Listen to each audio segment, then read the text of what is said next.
ಇವ್ರು ತಾಗಲಿ ಮೊದಲು ಹೇಳಿ. ಹೇಳಮ್ಮ, ಇದು ಎಷ್ಟು ದಿವಸದಿಂದ ನಡೀತಾ ಇದೆ ಗಲೀಜೆಲ್ಲ ಹಿಂಗೆ? ಇದು 15 ದಿವಸ 20 ದಿವಸಕ್ಕೆಲ್ಲ ಒಂದೊಂದ್ಸತಿ ಈ ತರ ಆಗೋಯ್ತದೆ ಸರ್. ನಾವು ಇರಕ್ಕೂ ಆಗಲ್ಲ, ಏನಿಲ್ಲ, ಇಲ್ಲಿ ಊಟ ಮಾಡಕ್ಕೂ ಆಗಲ್ಲ.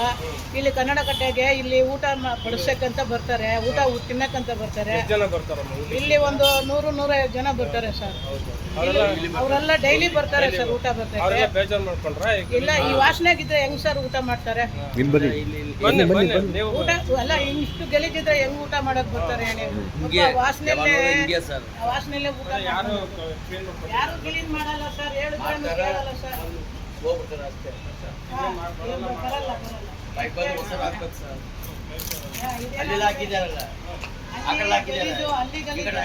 ನೋಡಿ ಈ ತರ ಮಾಡ್ಬಿಡ್ತಾರೆ. 15 ದಿವಸ ಈ ತರ ಆಗೋಯ್ತದೆ. ನಾವು ಊಟ ಮಾಡಕ್ಕೆ ಆಗ್ತಾ ಇಲ್ಲ ಸರ್, ಅಂಗಡಿಗಳಲ್ಲಿ ಕೂತ್ಕೊಳಕ್ ಆಗ್ತಾ ಇಲ್ಲ. ನಾವು ಇದ್ರಲ್ಲೇ ನಂಬ್ಕೊಂಡಿರೋದಲ್ವಾ, ನಾವು ಅಂಗಡಿ ಮೇಲೆ ಕೂತ್ಕೊಂಡು ಅಲ್ಲಡಿ ಈ ತರ ಇದ್ರೆ ಸರ್ ಹೇಳಿ, ಜನ ಹೋಗಕ್ಕೂ ಬರಕ್ಕೂ ಊಟ ಮಾಡಕ್ಕೂ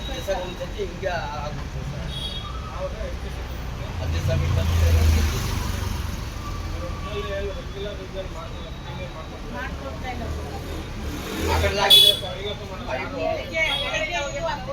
10 ಗಂಟೆಯಿಂದ ಹಿಂಗೇನೆ ಇದೆ. 10 ಗಂಟೆಯಿಂದ ನಾವು ಇಲ್ಲೇ ನೋಡಿ ವಾಸನೆ ಹಿಡ್ಕೊಂಡು ಓಡಾಡ್ತಾನೆ ಇದ್ದೀವಿ. ನಮ್ಮ ಕಾಯಿಲೆಗಳು ಏನಾರ ತೊಂದರೆ ಏನು ಸರ್? ಇವಾಗ ಬಿಸಿಲು ಕಾಲದಲ್ಲಿ ಕಾಯಿಲೆಗಳು ಬರೋದು ಇವಾಗ ಇದೆ ನೋಡಿ. ಬೆಳಿಗ್ಗೆ 10 ಗಂಟೆಗೆ ಅದು ಓಪನ್ ಆಗಿದ್ದು. 10 ಗಂಟೆದಲ್ಲಿ ರೋಡಲ್ಲೆಲ್ಲ ಫುಲ್ಲು ಈ ಥರ ಐತೆ. ಯಾಕಂದ್ರೆ ಹೇಳ್ದೆ ಯಾರು ಕೇಳ್ತಾ ಇಲ್ಲ, ಯಾರು ಇಲ್ಲ, ಕೇಳೋದು ಇಲ್ಲ, ಹೇಳೋದು ಇಲ್ಲ. ಹೋಯ್ತಾ ಇದ್ದಾರೆ, ಬರ್ತಾನೆ ಇದ್ದಾರೆ ಜನ. ದೊಡ್ಡವರೇ ಬರ್ತಾರೆ, ಹೋಯ್ತಾರೆ, ಕ್ಯಾರೆ ಮಾಡ್ಕೊಳಕಿಲ್ಲ, ಎಲ್ಲ ಹೋಯ್ತಾ ಇದ್ದಾರೆ. ಆಯ್ತು ಸರ್, ಆಯ್ತು ನೋಡಿ, ಸ್ವಲ್ಪ ಕ್ಲೀನ್ ಮಾಡ್ತೀವಿ ಸರ್. 15 ದಿವಸ 20 ದಿವಸ ಆ ಥರ ಮಾಡ್ತಾನೆ ಇದೆ.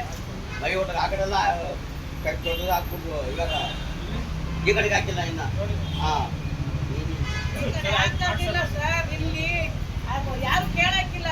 15 ದಿವಸ 20 ದಿವಸಕ್ಕೆಲ್ಲ ಈ ತರ ಆಗ್ತೈತೆ ರೋಡ್ಗಳಲ್ಲಿ. ಅದ್ರಲ್ಲಿ ನೋಡಿ ಸರ್, ದೊಡ್ಡವರು ಅದೆಲ್ಲ ಬ್ಯಾನರ್ಗಳು ಅದೆಲ್ಲ ಹಾಕ್ತೀವಿ ನಾವು. ದೊಡ್ಡದೆಲ್ಲ ಬ್ಯಾನರ್ಗಳೆಲ್ಲ ಹಾಕ್ತೀವಿ ಸರ್ ನಾವು.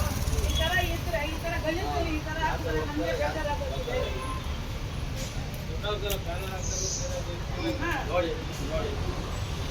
ಆ ಥರ ಇದ್ರೆ ನೋಡಿ ಇವಾಗ ಅಲ್ಲಿ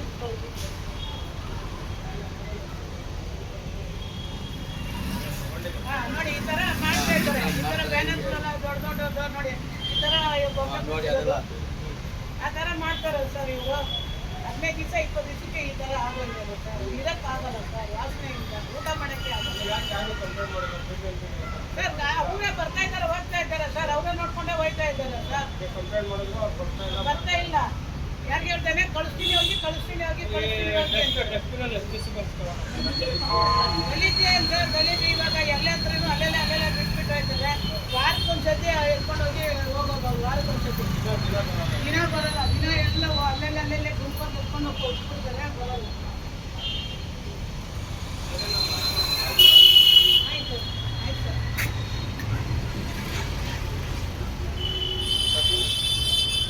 ಸಾಕ ಸರ್ ಇಂಟರ್ವ್ಯೂ.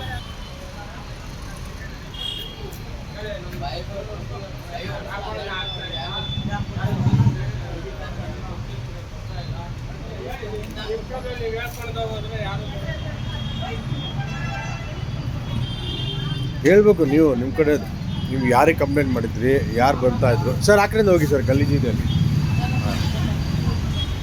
ಯಾರಿಗೆ ಕಂಪ್ಲೇಂಟ್ ಮಾಡಿದ್ರಿ, ಯಾರು ಬರ್ತಾಯಿದ್ರು, ಏನು ಮಾಡಿದ್ರು, ಏನು ಮಾಡಿಲ್ಲ, ಎಷ್ಟು ದಿವಸ ಆಯಿತು, ಯಾರು ಸ್ಪಂದಿಸಿಲ್ಲ, ಇವೆಲ್ಲ ಹೇಳಿದ್ರು.